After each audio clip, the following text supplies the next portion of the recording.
Les violences urbaines qui ont récemment éclaté en France après le décès du jeune Naël, tué par balle par un policier, rappellent celle de 2005 qui avait suivi la mort de deux autres adolescents, Zied et Bouna, électrocutés dans un transformateur EDF où ils s'étaient cachés pour échapper à un contrôle de police.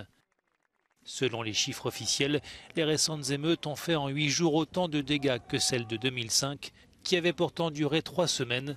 Et à chaque fois, le même scénario se répète, comme l'explique le sociologue François Dubé.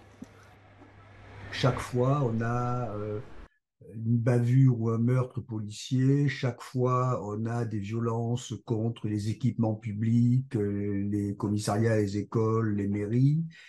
Chaque fois, ça se termine un peu par des pillages. Chaque fois, les élus ne sont pas entendus, les associations ne sont pas entendues. Derrière les émeutiers, pour parler comme ça, de ces émeutes aujourd'hui ou hier, il n'y a pas d'organisation, il n'y a pas de parti, il n'y a pas de syndicat, il n'y a pas de mosquée, il n'y a rien. Il n'y a rien derrière. C'est une colère qui passe à l'acte.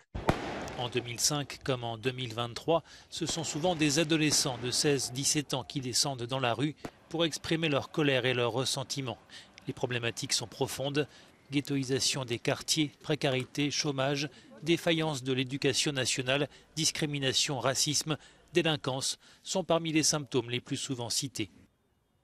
C'est une frange de la jeunesse qui, à tort ou à raison, a vraiment un sentiment d'impasse, un sentiment d'être délaissé. Et ce qu'il faut aussi entendre, c'est que ce sont des jeunes, finalement, qui n'ont pas assez de présence adulte en fait autour d'eux pour en fait désamorcer un tas de problématiques parce que voilà, quand on casse tout et qu'on a cette rage au ventre, c'est aussi qu'on a le sentiment que qu'on n'a pas sa place et qu'on va pas la trouver et donc ça devrait interroger. En 2023, le contexte social est particulièrement tendu. La France vient de connaître plusieurs semaines de grève et de manifestations liées à la réforme des retraites et le pays est encore marqué par la crise des gilets jaunes et les restrictions liées au Covid.